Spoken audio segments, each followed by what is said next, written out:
Bonjour et bienvenue à tous, vous êtes sur le Figaro TV Sport 24, merci beaucoup d'être toujours aussi nombreux à nous suivre, c'est l'EcoSport News et on commence tout de suite avec le plan de prévention du dopage et des conduites dopantes des sports établi sur une période 2015-2017 et qui vise à renforcer la prévention du dopage au sein du milieu sportif dans son ensemble. Une réunion d'ailleurs sur ce point s'est tenue mardi dernier avec le secrétaire d'État au sport Thierry Braillard qui a mené des échanges en présence de l'ensemble des partenaires mobilisés sur cette thématique, la FLD, les antennes médicales de prévention du dopage, le ministère de l'Éducation nationale, mais aussi l'Ordre national des pharmaciens, l'INSERM ou encore les fédérations, toutes disciplines confondues. Objectif affiché, mettre en lumière les efforts et les actions conjointement menés, notamment avec la Fédération française d'athlétisme et la mise en place d'une norme AFNOR sur les compléments alimentaires et les denrées à destination des sportifs. La Fédération européenne du sport d'entreprise est partenaire du projet S2A. De quoi s'agit-il? Eh bien, de soutenir la professionnalisation des organisations sportives par la définition des compétences et le développement d'une formation adaptée aux besoins des administrateurs sportifs, financée par la Commission européenne dans le cadre du programme Erasmus+. On en parle tout de suite avec mon invité téléphonique, il s'agit de Carole Ponchon. Carole, bonjour. Bonjour Souad, bonjour à tous. Merci beaucoup d'être avec nous. Alors vous êtes responsable des relations publiques et du projet européen. Parlez-moi un petit peu de l'Observatoire européen du sport et de l'emploi. Alors EOS est une association à but non lucratif qui est basée à Lyon mais qui a une vocation européenne. On travaille en réseau avec 27 organisations membres et puis des partenaires partout en Europe qui travaillent au développement du secteur du sport et des loisirs actifs. Et pour faire très court, EOS est reconnu comme facilitateur et leader sur les questions de développement des compétences, avec un objectif clair qui est de répondre aux réalités du secteur en termes d'emploi et de formation. Alors cet objectif, il est clair. On parle ici d'un projet que vous menez conjointement, je le disais, avec la Fédération européenne du sport d'entreprise. Comment s'est faite la rencontre et comment est-ce qu'on se retrouve avec 10 pays européens qui participent? Alors c'est des sujets qui sont particulièrement intéressants et transversaux et c'est sur ces questions-là qu'on s'est rejoint avec la Fédération européenne du sport entreprise. On leur a demandé d'être partenaires de par l'ensemble des membres qu'ils ont et la facilité de toucher des partenaires partout en Europe. Et l'objectif du projet, comme vous l'avez bien défini, c'est d'arriver à un programme de formation autour des fonctions d'administration qui peuvent paraître peut-être vagues. Alors je vais me permettre d'expliquer un tout petit peu ce que c'est.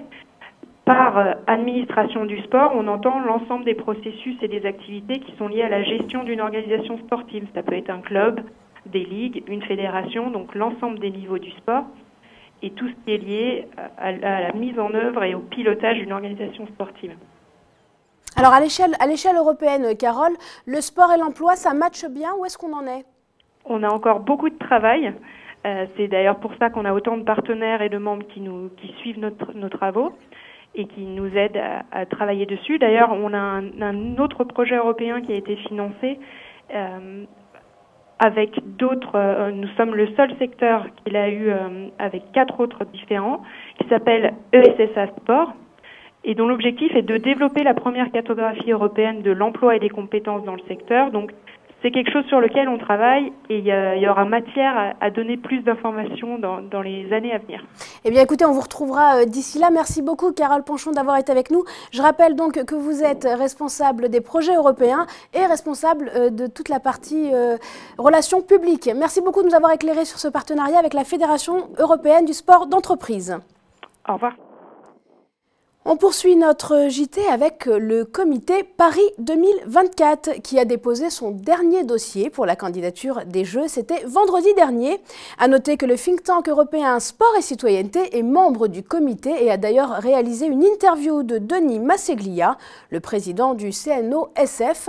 Un entretien à retrouver directement sur le site web qui s'affiche à l'antenne et durant lequel Denis Masseglia déclare que placer le sport au cœur d'un projet de société est quelque chose d'incontournable et seuls les Jeux à Paris pourraient permettre de prendre conscience de cette nécessité absolue. À retrouver également le 7e numéro de Sportus Politicus in Speculo avec Pierre-Yves Bournazel en tant que conseiller régional chargé des Jeux Olympiques et Paralympiques Paris 2024. Il s'exprime lui aussi sur les enjeux du sport dans la société, mais également sur le développement du sport féminin. Et ça tombe bien parce qu'on en revient tout à l'heure avec notre invité. Du sport féminin justement avec l'UNSS et la lycéenne, l'événement du 8 mars, une journée symbolique pour un événement unique à l'occasion de la Journée internationale de la femme. En partenariat avec la mairie de Paris, la région Île-de-France et Paris 2024, une course exclusivement dédiée aux filles aura lieu. Ce concept totalement nouveau au sein de la Fédération sportive scolaire se tiendra non seulement dans la capitale, mais aussi dans plusieurs villes de province et des dom-toms, Caen, Bordeaux, Pointe-à-Pitre, Montpellier, Ajaccio et Fort-de-France. Nous en reparlerons ici. N'hésitez pas, mesdemoiselles, à aller courir. Parler de sport féminin, une thématique qui lui est chère, mais aussi de Paris 2024, elle qui nous a fait vibrer à Rio. C'est maintenant et c'est avec mon invité du jour. Je vous le disais, elle nous a fait vibrer à Rio. Elle était quelques mois avant cela championne du monde. Elle est devenue championne olympique le jour de son anniversaire. Estelle Mosselli nous accompagne. Bonjour Estelle. Bonjour. Merci beaucoup d'être avec nous. On va évoquer bien sûr le sport féminin. Je sais que c'est une thématique qui vous est chère. Tout ce parcours accompli depuis Rio et une conférence, une projection débat qui aura lieu à Noisy-le-Grand avec Sport et Citoyenneté, la FDJ, la ville de Noisy-le-Grand, à laquelle vous allez assister. En tout cas, vous soutenez ce projet. Depuis Rio, alors, quelles ont été je dirais, vos sorties et les missions de terrain que vous avez menées? Depuis Rio, énormément de sollicitations en tout genre, mais c'est vrai que là, pour le coup, le débat est autour du sport féminin, un projet qui me tient à cœur. Et je l'ai mené dans des écoles, je l'ai mené dans des entreprises, hein, à l'occasion de conférences. Voilà, soulever ce thème-là qui est important aujourd'hui, qui nécessite qu'on s'y intéresse, qu'on le porte. Et je pense que je suis amène, de par mes résultats et de par mon vécu aussi dans le sport, de le porter. Alors, je recevais la semaine dernière Gladys Sepang, qui est l'une des ambassadrices avec Souleymane Sissoko des 4 saisons du temps. 4 saisons du sport féminin. Vous en étiez d'ailleurs la semaine dernière au CSA. Comment vous percevez aujourd'hui le rôle des sportives et le rôle de la femme dans cette médiatisation du sport féminin? Le rôle des sportives, alors déjà nous en tant que sportives, on sait quels sont les soucis liés à la pratique sportive et à la femme. J'ai été dans le parcours sportif. L'après Rio a été plus sous le feu des projecteurs, donc dans la médiatisation. Et là, ça m'emmène à poser les points. Quels sont les problèmes en fait que j'ai pu rencontrer, quels sont les problèmes que d'autres pourraient rencontrer. On a par exemple la place des femmes dans les médias sportifs. Je parlais de médias, mais aujourd'hui, énormément de commentateurs, énormément de personnes qui sont médiatiquement dans le milieu du sport sont des hommes. Donc pourquoi on en arrive là? L'image de la femme sportive tout simplement. Et j'ai envie de mettre en lumière grossièrement des chiffres, mais la part de femmes licenciées dans le sport en général qui est un peu en dessous de 40% contre un peu au-dessus de 60% pour les hommes. Donc je pense que là aussi il y a un travail à faire, ce n'est pas pour rien. Je ne pense pas que les femmes ont moins envie de pratiquer que les hommes, mais je pense juste qu'elles ont des contraintes de vie qui font que sans accompagnement, c'est compliqué d'aller à l'entraînement pour des femmes qui pratiquent en loisir.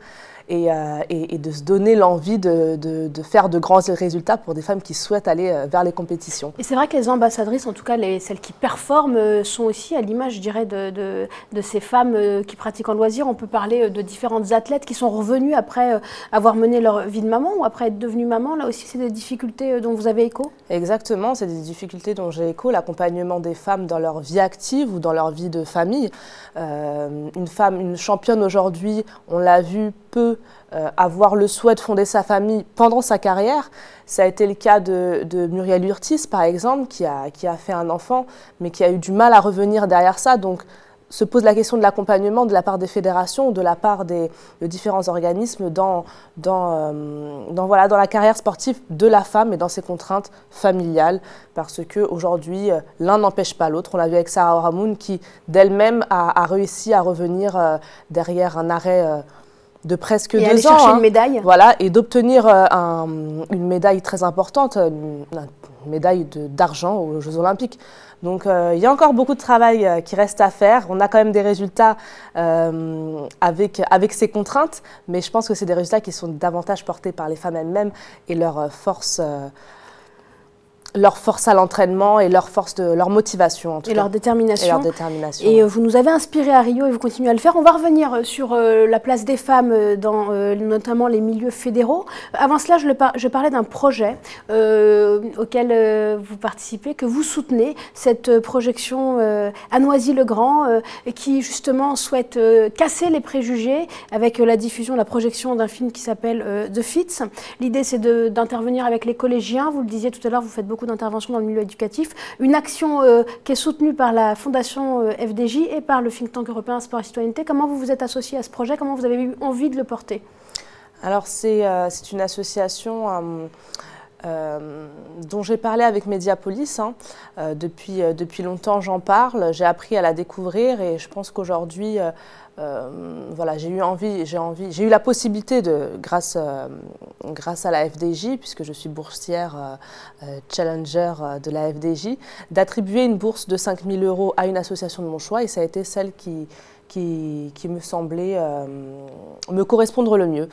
Voilà, aujourd'hui, ce sont des projets européens qu'ils ont, et je pense que ça permettrait d'avoir un écho, une dimension tout autre et une médiatisation importante autour de cette thématique du sport féminin. Et du coup, d'aller donner de votre temps, je dirais, ou de soutenir ces actions de quartier, là en l'occurrence en Seine-Saint-Denis, est-ce que c'est aussi quelque chose que vous faisiez avant et c'est quelque chose aussi que vous voulez faire résonner à l'échelle européenne? C'est quelque chose que je voudrais faire résonner à l'échelle européenne. Bon, je ne l'ai pas peut-être fait en Seine-Saint-Denis, puisque moi je suis du Val-de-Marne, mais j'ai eu des échanges avec des femmes, avec des jeunes filles, beaucoup, dans les clubs du Val-de-Marne.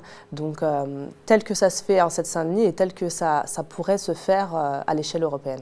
Alors, avant de nous quitter, on parlait tout à l'heure des fédérations. On vous revoit là, avec cette belle médaille d'or.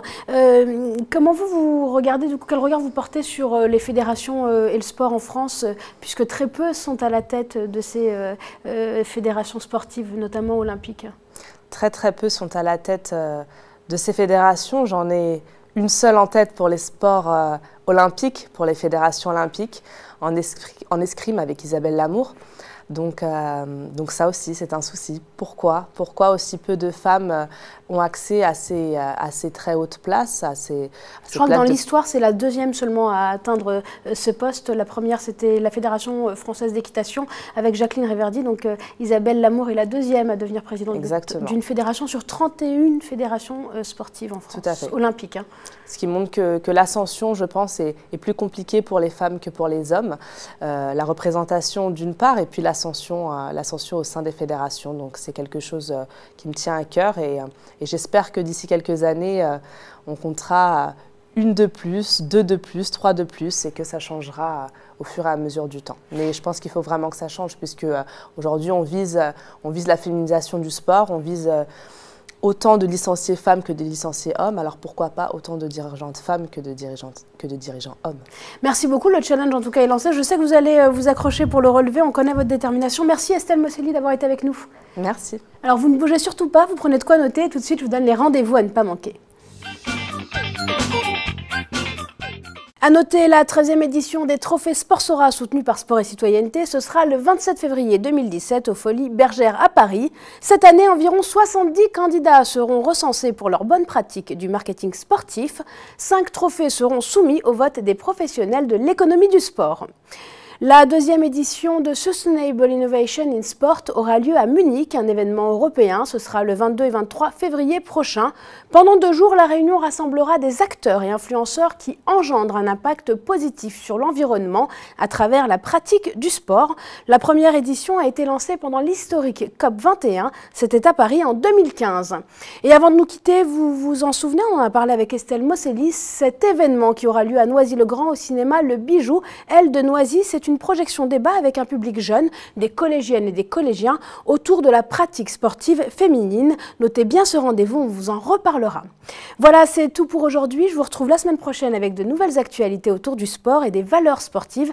D'ici là, restez bien actifs, réactifs et surtout engagés pour une pratique sportive pour toutes et tous. À très vite.